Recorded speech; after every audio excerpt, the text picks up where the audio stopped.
சார்பட்டா பயங்கர hit, black Bastar செகண்டும் வரப்போகுதுன்றாங்க. அதில் நீங்கள் இருக்கீங்களா, இல்லை அடுத்த படத்துக்கு ப்ரொடியூசராக காலத்தில் இறங்க போகிறீங்களா சந்தானம் சாரை வச்சு? இல்லை, இப்போ சார்பட்டா வந்து ஆகஸ்ட்லேருந்து ஷூட்டிங், இப்போ பார்ட் 2. இப்போ வந்து வேட்டுவம் ரஞ்சித் சார் அந்த படம் ஷூட்டிங் போயிட்டுருக்கு. ஸோ கண்டிப்பாக அது ஆகஸ்ட்லேருந்து பார்ட் 2 ஸ்டார்ட் பண்ணுறோம். சார், நீங்கள் ப்ரொடியூஸ் பண்ணதுக்கப்புறம் சந்தானம் சார் நீங்கள் சொன்ன மாதிரி கேட்க ஆரம்பிச்சாரா, இல்லை அவர் சொல்கிறது நீங்கள் கேட்க ஆரம்பிச்சிங்களா? ஏன்னா பாட்லேயே சொல்லியிருப்பாரு. இந்த படம் பொறுத்த வரைக்கும் என்ன, ப்ரொடியூசர்னு பேர் தான், பண்ணதெல்லாம் இவர் தான்.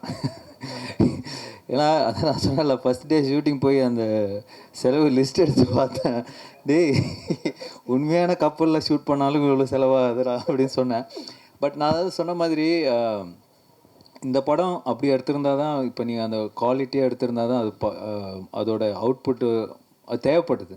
பட் அது வந்து எவ்வளோ பெஸ்ட்டாக, எவ்வளோ எஃபிஷியண்ட்டாக ப்ரொடக்ஷன் சைட்லேருந்து எவ்வளோ கம்மியாக நம்ம பண்ண முடியுமோ, அது வந்து கம்மின்னா வேஸ்டேஜ் இல்லாமல் எங்களால் எங்களோட எக்ஸ்பீரியன்ஸ் டீமை வச்சு அது மேக்ஸிமம் வேஸ்டேஜ் கட் பண்ணி அது பெஸ்ட்டாக பண்ண முடிய அளவுக்கு பண்ணியிருக்கோம். பட் எதுவுமே நான் கண்ட்ரோல் பண்ணது, நான் ஒன்றே ஒன்று தான் அவர்கிட்ட சொன்னேன், எது தேவையோ பண்ணு, கண்டிப்பாக பண்ணாமல் இருக்காத. ஸோ அப்படி தான் இது பண்ணது. பட் ஃபுல்லாக பண்ணது அவர் தான்.